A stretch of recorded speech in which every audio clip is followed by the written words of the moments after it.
You're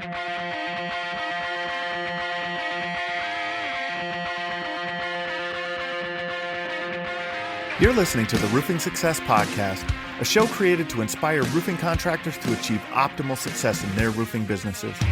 I'm the host, Jim Moline, the co-author of the book, Internet Marketing for Roofing Contractors, How to Triple Your Sales and Turn Your Roofing Website into an Online Lead Generation Machine.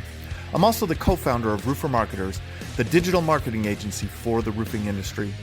On each episode, I'll be sitting down with industry leaders to talk about their processes, the lessons they've learned, and how to find success in roofing. Hey, welcome to another episode of the Roofing Success Podcast. Thanks for following. Thanks for sharing. Thanks for commenting, all of those fun things. If you want to take the conversation beyond just listening to the podcast, go to Facebook, type in Roofing Success, and join the Roofing Success Facebook group. I'm excited to have these guys on today from Black and White Roofing, Lake of the Ozarks, Missouri, and there's probably an accent that I missed in there for that area, but they've been doing a great job, caught our radar, especially with their branding and their story. So first, I'd like to introduce, starting with Joe and Wes, Joe McDevitt, the owner of Black and White Roofing. Joe, how about you tell us a little bit about Black and White and how you got started in roofing? Oh man, where do I start? So I don't know. I was it was long time ago. I had shorter hair back then, but I don't know. I was in the Army for 10 years. Started out as a helicopter mechanic, and then ended up being an Apache pilot. Me and my older brother both. Did that for a while and decided to kind of didn't really work out on the deployment side.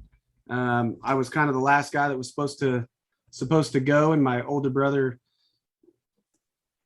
decided that he was, I was a green thumb pilot, and he had a lot more experience than me. So he kind of made a little deal and said his mom didn't really need two pilots over there at the same time. So he took my spot, and that kind of sealed my fate to really get enough, experience flying, and everybody else kind of had that. So I decided to start looking elsewhere and started looking for civilian jobs.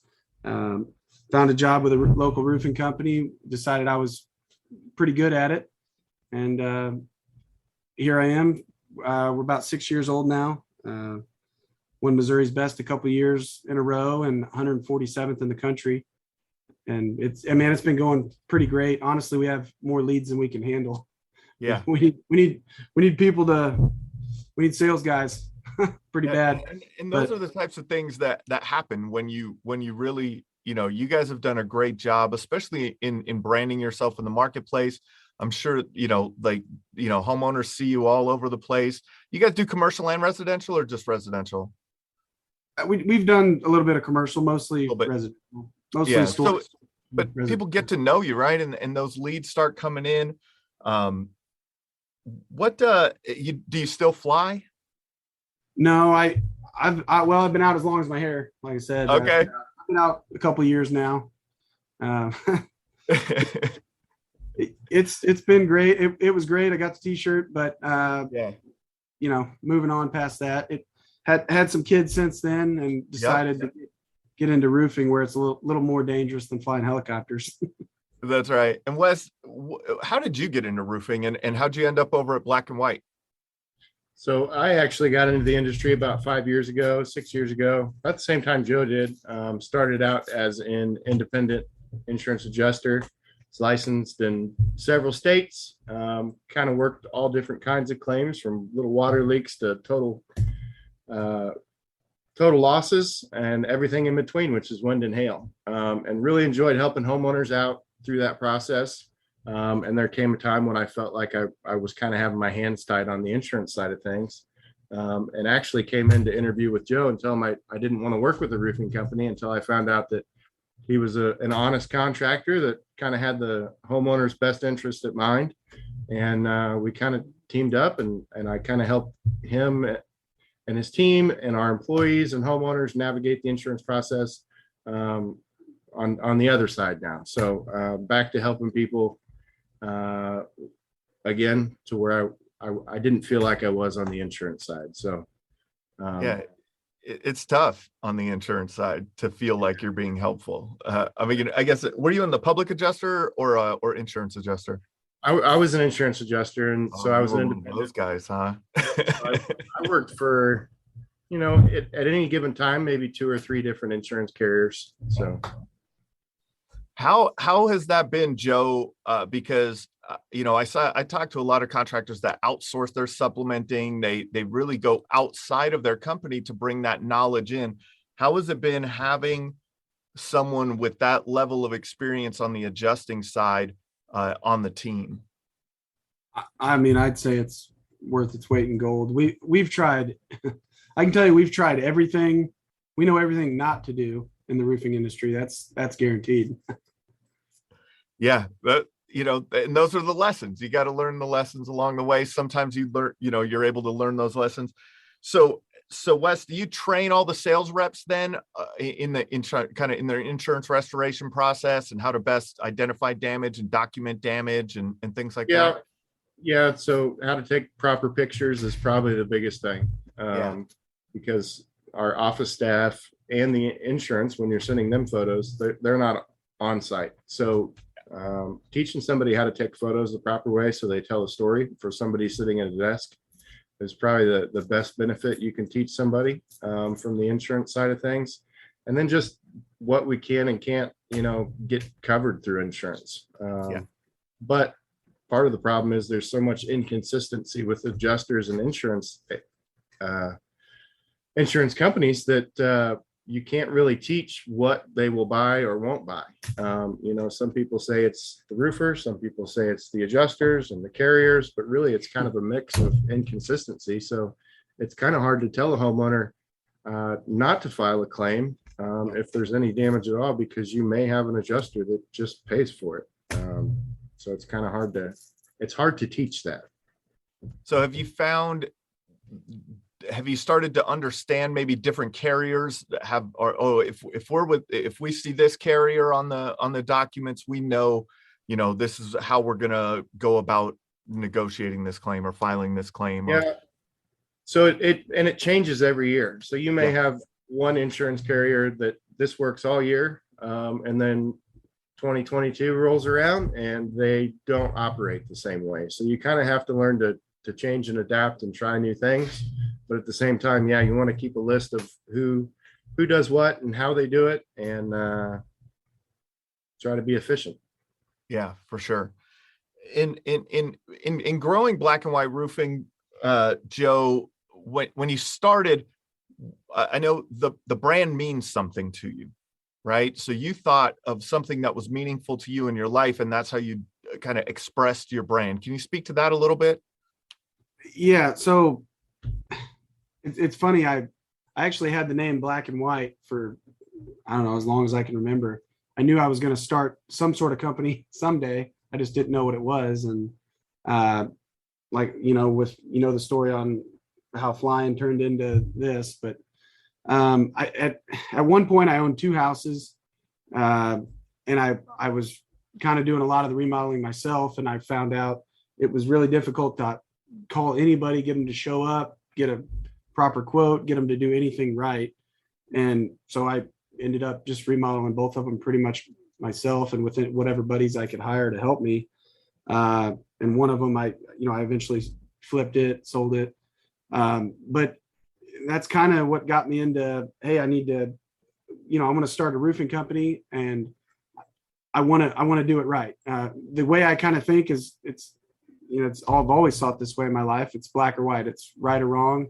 And, whenever I flew Apaches, and that's the way you see your world. You look through a reticle in your right eye that's only black and white, and it's right or wrong. Every time, that's the way I like to do it. And unfortunately in the roofing industry, there's a lot of contractors that are not quite honest, and they like to cut corners, and they don't do things the right way every time. And that's what you're going to get with Black and White. You're going to get it right. I find that like with a lot of contractors that actually run successful businesses, is is they're trying to do the best thing for the homeowner, right? If the ones that are successful, but they're always dealing with the horror stories and having to overcome the objections of the homeowner as to what makes you a trustworthy company versus the next company. So you've done that in an expression in your brand, right? Like, hey, it's black or white. Like we're the right option. There's no gray area here. Yeah, and then we got, here at Black and White, we roof it right every single time. Every single time, and things like that. Just all of those little nuances to everything is what makes it great. When you started out, I mean, I've seen some of your stuff. Like you guys have is it an excursion limousine wrapped? Oh yeah. But you don't just have an excursion limousine. You have you have a couple of cars, or you have a couple of trucks, and then you have like a little smart car too, right? Yeah, we have 2 smart cars. We call them Salt and Pepper. We got a salt shaker on one of the hoods and pepper shaker on the other, obviously Black and White. And yeah, they get us some pretty good business. And then of course the best business we ever had was when the limo, somebody cut the catalytic converters off the limo. That was a $3,000 deal there, but yeah, we had to have it towed. And I still to this day have people say, we saw your limo being towed around town. I mean, it's huge. Yeah. We've even thought about just enormous to just tow it around town for us so that people see it. And it's crazy. We get calls every day for somebody that wants to rent our limo, and we're like, no, it's not for hire. It's just personal use. We take everybody out in the company in it, and just everywhere we go. I mean, if we go to lunch, we take it, and it sells roofs. Well, and then not only that, but during a storm, we've parked it in a big parking lot, gotten permission to park it. Yeah, on it's a billboard. Yeah, it's a mobile billboard. It is a big mobile billboard. How many people does it fit? 14 or more. Yeah, probably. I'd say 14 or maybe a couple more. That thing is awesome. It's got a pretty awesome stereo system. Yeah, nice. Got like 9 TVs in it. Yeah. This is where I think where a lot of contractors can learn some lessons about brand. You guys you have fun with it, right? And that's part of what you guys do. You guys have a TikToks and Instagrams and all kinds of stuff. You're always having fun around the office. You're always doing you're having fun with what you're doing on a day-to-day basis. It's a lifestyle. And then the brand that people see the logos, they see the limos, they see the little smart cars. There's this, a lot of stuff going on, but that's what leads to your phone calls, right? That's been the main, a big driver of how you guys have been able to generate more leads than you can handle, really. Yeah. And a lot of people think we're joking about that. I mean, I'm not kidding. I could be Angie's List. I mean, we have more leads than we can freaking handle. I'm not kidding you. Yeah. And like he said earlier, it's not a job for us. It's a lifestyle. It becomes part of you. I mean, Black and White's everywhere. Our trucks don't even say roofing anymore. People just come up to us and are like, hey, what do you got? What's Black and White and what do you do? And then, we can go as far as I got on a black shoe and a white shoe. Everybody does that works here, and everywhere we go, people make fun of you, and strangers, and they say, well, would you wake up on the wrong side of the bed this morning? Why do you have 2 different color shoes on? And then you and that's the icebreaker. Pull out a business card and say, Black and White Roofing, give me a call when you need a roof, and then they remember it. And like you said, we're big on TikTok. We've had some videos go well over 1 million views, 1.5 million. We're on Black and White Roofing TV. Check us out. It's and that's the thing, conversation starters, right?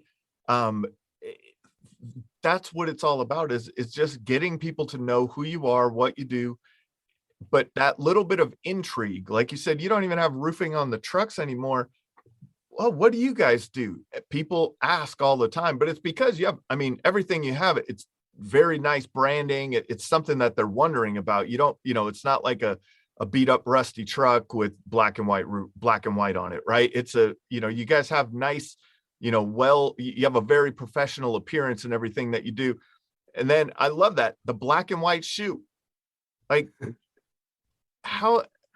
I've gotten stopped in more grocery stores and gas stations, and I mean, you name it. Did you wake up on the wrong side of the bed? And then just hand them a card. Yeah. Yeah. It works. It really does. Every time you knock a door and it works. Yeah.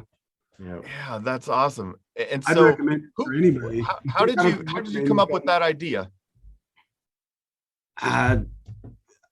Honestly, when I was in college, I wore a red shoe and a blue shoe my freshman year, just because, I don't know. I bought a pair of Jordans that were half blue and half red. And then I don't know, after I came up with it made sense. Why not?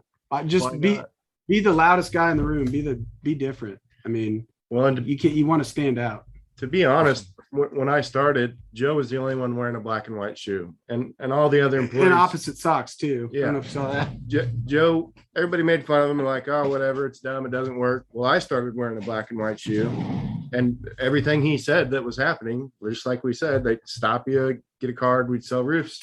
So then we just started buying everybody a black and white shoe, and then go out together in the town, and it's just amazing how many leads you can get just walking around with a black and white shoe on. We had one couple stop us, and he just loved it, man. He's like, man, me and my wife used to do that back in the 70s. He just loved it. I forget where we were at, but yeah. So you guys are in a lot of the people down in your area, it's a vacation area, right? So you have a lot of people coming in from out of town. So it's not just building the brand in your area. How has that affected you when there's, a lot of times the storm comes through or something, those people are calling from, wherever, right? There's a lot of places that they could be spread out. How have you drawn the attention of those, of the, vacation people in your area? Yeah, it is a more difficult spot in that aspect. I mean, people aren't here every day, obviously, but I mean, we are all over the state working. And then, of course, when they come into town, I guarantee you, the first thing they're going to see is our trucks. They're everywhere. And when they see the trucks is, well, what the hell do they do? Because it doesn't scream roofing on it. It doesn't say it. So, yeah, they're going to look us up, figure it out, stop us. And then we've gotten into more things too. There's more to come. We're selling wine, beer, and energy drinks too. So we're trying to be the Duck Dynasty of roofing. I don't know. We are working on the best beard in roofing competition. You guys are working on that right in your office right now. Maybe the Diesel Brothers are roofing. I don't know what we're doing. So you don't have any fun, right? Like there's absolutely no fun in the company. This is very serious business on a day-to-day basis. Let's cut out any fun. Let's just get to work. Yeah, look, the truth of the matter is if it's tough and you don't like it, you're in the wrong business, man. We have fun every day, and I don't feel like I even work. I'm putting in 18-hour days, but I'm enjoying it. I don't want to work another day in my life, so I'm just trying to have fun. Nice. So now you're drawing in a lot of leads. How is the sales process for you in that regard then? Do you feel like people are already sold on you a lot of times before you get to the kitchen table? Probably 50% of the time. And then the other 50%, once we talk to them, then that, we sell them then. But yeah, probably half of the people have made their mind up that they want to go with black and white when they call us. And then the other half, we kind of explain what we're about and what we bring to the table. And I'd say the other half, as soon as they research us and check us out. We don't have a background. We don't have any skeletons in the closet. We're one of the only companies to offer honest. a lifetime warranty. When they call us and they say, hey, I want you to do a little repair, we tell them that's not, that's a Band-Aid. We got to do the whole slope or not at all, Yeah, for sure.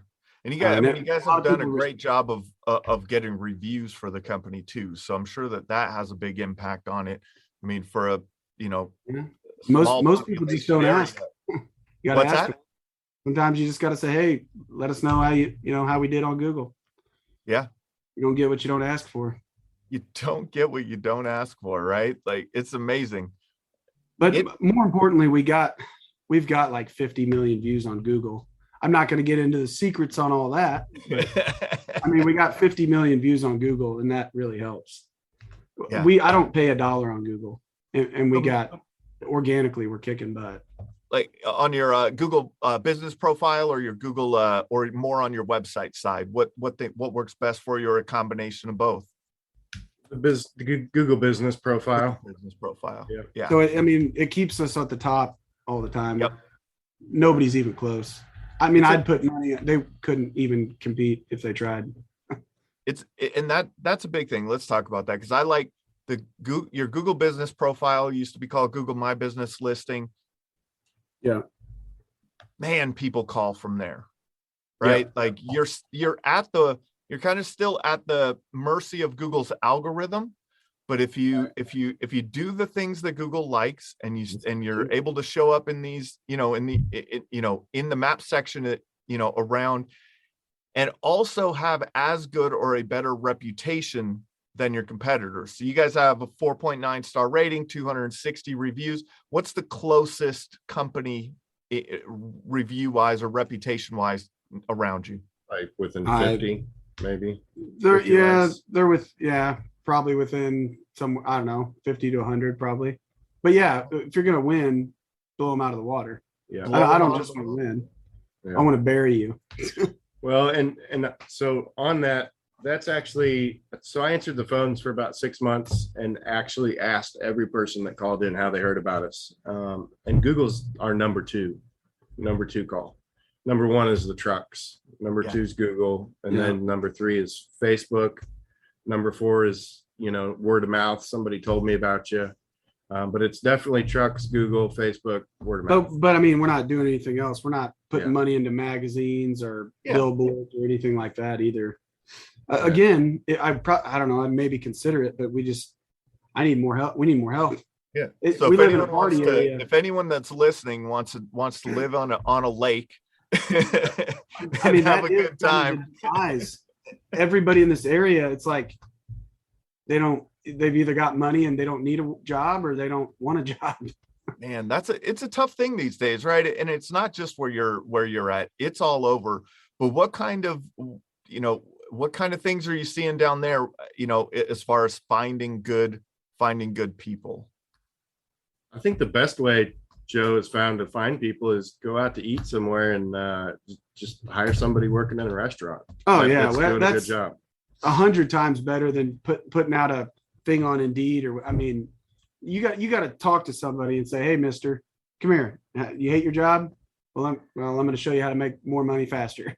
Yeah, for sure. That's the only way to. For every 200 Indeed, resumes we get, we might be able to hire one person, but everybody thinks they're worth a lot more than. For every 5 people we talk to walking out around, we will hire somebody. So, I mean, the ratio is a lot better going out and looking for help than it is. Well, and obviously that's because it is a commission-based job, and it becomes a lifestyle. So people that call you are indeed kind of job seekers, or looking for dental, and health benefits and all. I mean, and some sort of I mean, that's not the way it is. This is roofing. It's a hustler mentality, and you got to fit in. I mean, we want you to be on our team. We're a football team. Now you're at the local restaurant. Your server is, very personable, and you're like, man, this person might make a good, good salesperson. So invite them in. Now, I know, Wes, you do a lot of the training over there. So, walk us through, like, you're taking, what green beans, right? Like, and you got to make them into something. What is your process for that? How do you try to, help them find success as a sales rep? I think probably the best way that we found is just just walking them through it, have them right next to us while we do what we do. We last year we had a hailstorm in St. Louis. We took 5 guys out with the store knocking, just said, follow us, listen to what we say. And within a few days, they were knocking on doors, saying exactly what we said and getting deals signed. So as far as the door knocking aspect and the selling aspect, it's doing it. We do have a black and white university that we have too, to kind of teach them about sales, roofing components and insurance. But as far as going out and knocking doors, the best way is to just bring them with you. Yeah. And then you kind of got to start with, making them see you're fighting everything they've learned their whole life, 9 to 5, 40 hours a week, salary, work by the hour. No, you're fighting against that. So you gotta change their mindset and get them to start thinking like a hustler and they're almost a business person at that point. They are, for sure. You got to think that way. When you're an independent 1099 sales rep, you are your own business, and you will have to go and make your make your own living. But with the amount of lead flow that you guys get, how do you manage the hunting aspect for for your sales reps of how you want them to go out hunting, and how do you manage that, the lead flow that you give to them? That is a good that question. is a tough you really, it's a double-edged sword, man. Yeah. We're trying to restructure to try a way to fix that. But really, from what we've found, you got to have your hungry guys. They go out and get leads. You can't give them leads. The minute you give them leads, like you said, they're not hunting anymore, and they get lazy. So, but I mean, at the same time, everybody kind of works together. Everybody's got black and white Facebook pages and TikToks, and we're all working together to do it. Because knocking doors is kind of the most basic way to do it. That's right. But you're generating leads on social media, out and about everywhere, not just door to door. How have you gotten? Oh, go ahead. Sorry, Wes. No, just to emphasize what he's saying is knocking doors is kind of a generalized term for us too, because yes, we do go out and knock doors, but we may go drive around town. And Joe one time threw frisbees in yards when we weren't allowed to knock on doors, or we got a lot of that. Going to car shows with the limo and just talking to people that come up, handing out business cards or expos. Let's be honest, most people don't realize that their insurance company probably owes them money. That's the biggest thing. It's just educating the person. Definitely. You've done a good job of getting your team to be involved in the social media. Like you said, each of them has their, they have their own black and white page. I find I talk to a lot of contractors that struggle with that. They're like, I want our team to be doing, video and social media content, but I can't get my team to do it. How have you guys, gotten your team to engage on social media, kind of on behalf of themselves, but also on behalf of black and white roofing, right? So there's a few ways. One, it's kind of like a competition where we all want to make videos and see whose goes viral better, Yeah. And then the other way is you just have to set that expectation from day one. Hey, this is what we do. We expect you to do this.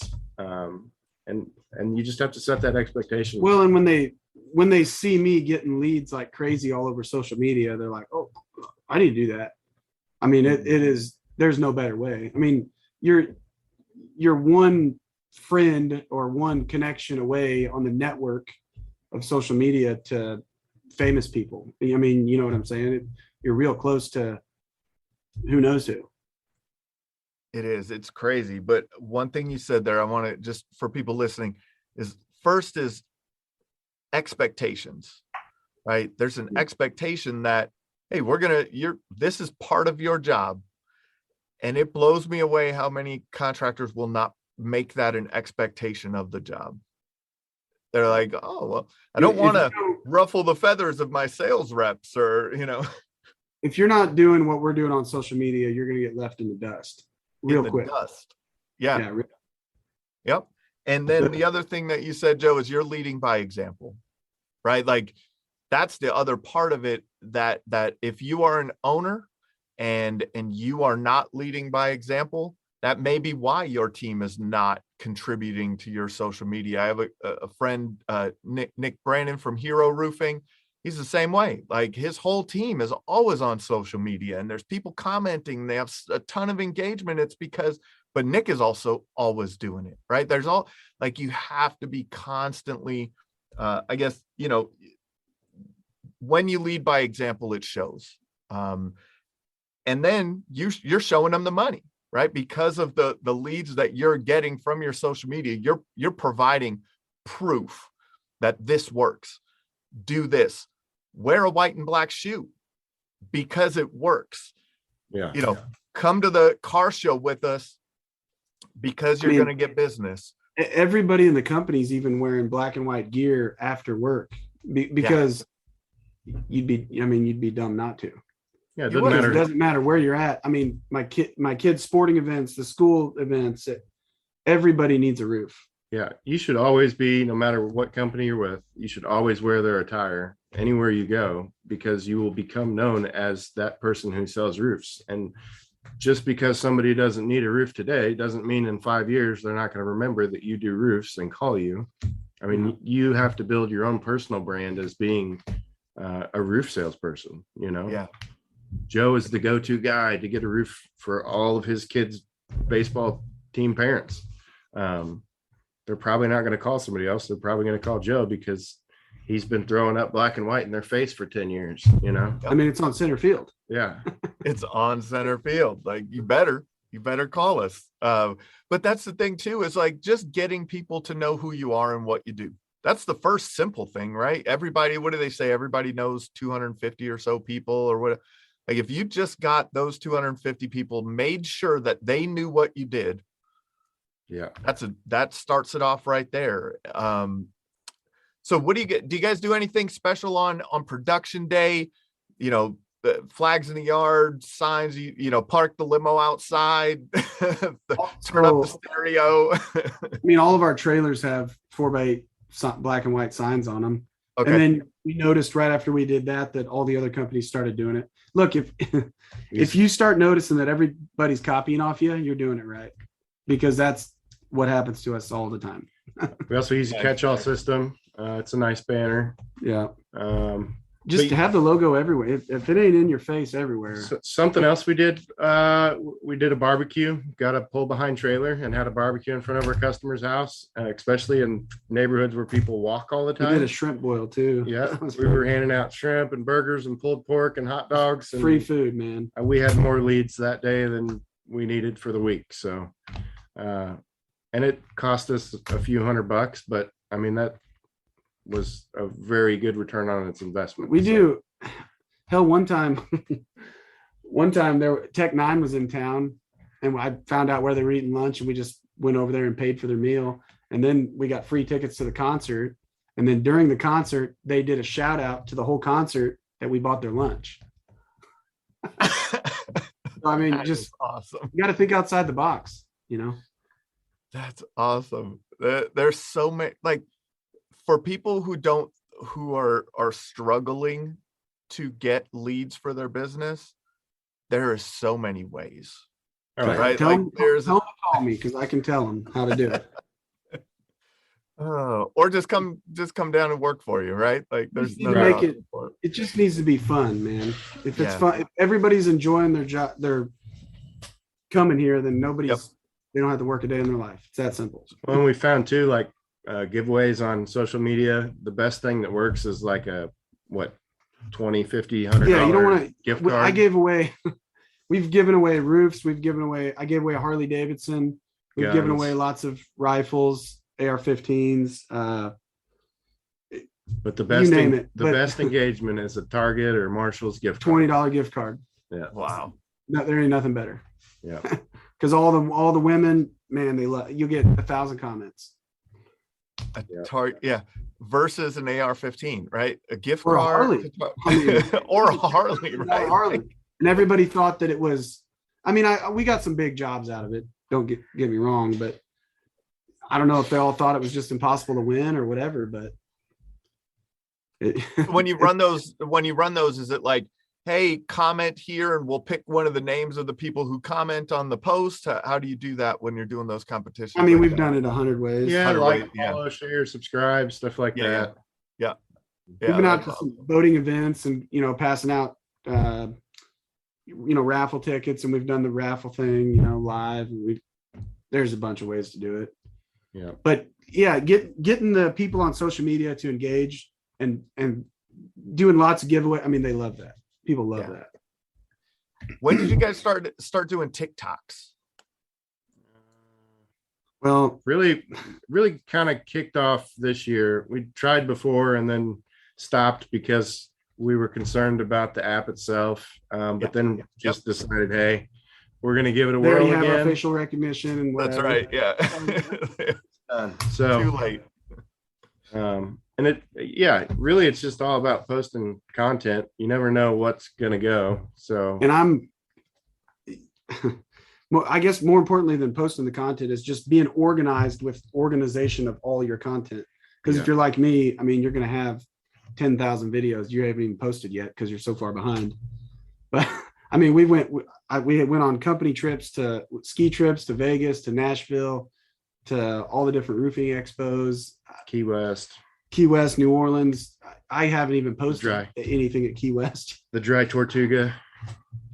We went on a deep sea fishing trip where I threw up for 8 hours. Oh. But it's documented now. So well, and what I'm saying is it's all organized in the Google Drive to where we can slowly release it all, which is what we're doing. And you know, that's another good point. Organization for people is that you don't have to be, it's not like create something, you have to create a post today to post today. You can create content all the time, save it up, reuse it later, you know, that type of thing, right? You don't have to, you know, it doesn't have to be one post to one post, like, or one, you know, make content, post it. It has to be collectively. Everybody has to be doing the content. Everybody in the company is required to video content. Yep. And then we all post it collectively to an area, and then we use it from there and edit it. Nice. We don't have a professional doing it for us, you know. And then, you know, there's some things that we just do, you know, that day if it's convenient for you. For sure. And there is software out there too that we've looked into that, you know, you can put content on and it releases it to all the platforms, and you can schedule the release. So maybe if you only have a few hours a day, you can put it together that day to release throughout the week, but you want it to be constant. Yep. How many posts do you think you guys put out from on the whole company per day? What would you say you average? Not enough. Yeah, it ain't enough. I mean, each person should be doing 5. But we probably do at least 1 a day. We would like to make it 3 to 5 a day is kind of what we shoot for. And that's the thing. It's that quantity that it is. Well, amazing. So, and I guess a lot of people get around, you know, oh, it has to be roofing. Most of our stuff has nothing to do with roofing. Yeah. It's just funny. It's just melting ice with a flamethrower. Yeah, we're out with the flamethrower. Of course, you got to be careful with the guns and stuff on some of the social media sites. Yep. We're out on my island. We're on the wave runners. We're at my rope swing. I mean, you name it. We're at my baseball field, hitting golf balls. We're just talking to each other in the office, answering spam We're on the phone with an insurance company. I mean, yeah. It just the day in the life. We call it. It's funny. We just call it a lot. You know, life in black and white. Life in black and white. It's more interesting than the average person. So people want to see that, you know. People that work at a factory all day long would like to see something different sometimes. We have been saying for years that we need a film crew because our life would make a great reality TV show. You just can't make some of the stuff up that happens. It just would blow your mind away. But I think the next level. Bring in the film crew. I have black and white TV. Yeah, I've interviewed there's guys up in their True North Construction that have been on the podcast twice now, and they have a guy that comes out with them that film stuff, and they, it kind of comes into a reality show a little bit because they're just having fun. They're mic'd up. Oh yeah, you wouldn't believe some of the crazy stories. I'm sure.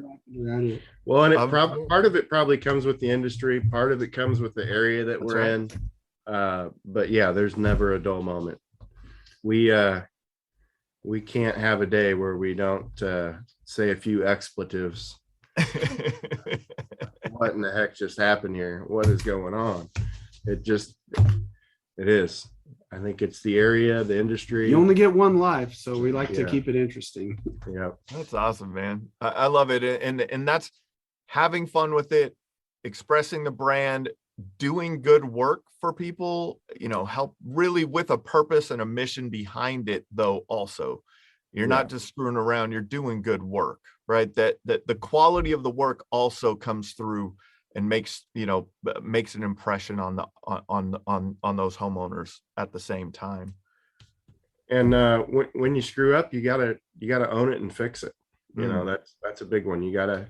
I've done that before. You gotta stand behind your word, and that's another reason I came on with Joe. He said, I have a hard time telling somebody, hey, I can put this roof on for you, but I can't guarantee it's not going to leak.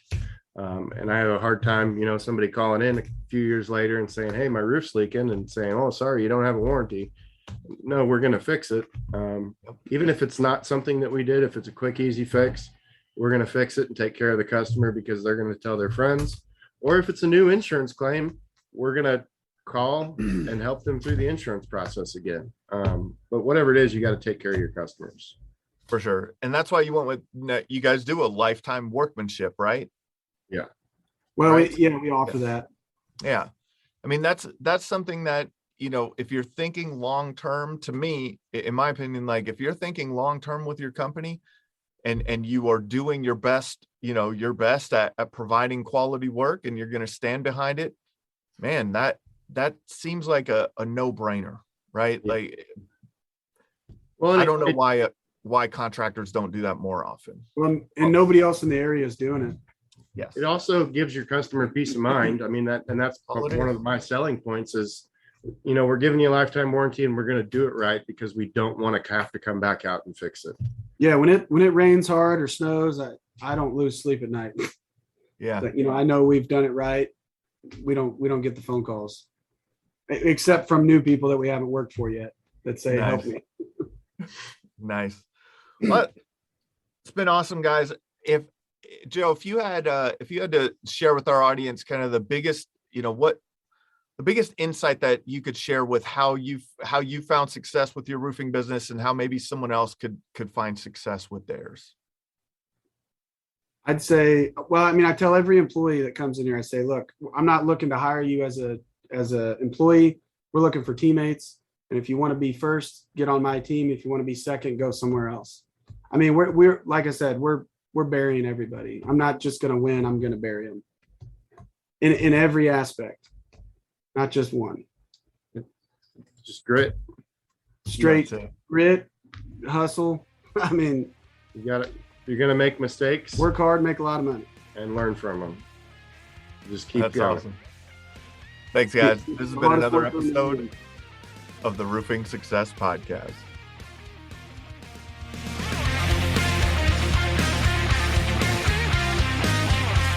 If you would like to generate more sales through your digital marketing efforts, please visit roofermarketers.com and get a copy of the book, Internet Marketing for Roofing Contractors, How to Triple Your Sales and Turn Your Roofing Website into an Online Lead Generation Machine. Also, check the training section of the website for guides on everything from running effective pay-per-click ads to how to properly set up your Google My Business listing. This has been another episode of the Roofing Success Podcast. Thanks for listening.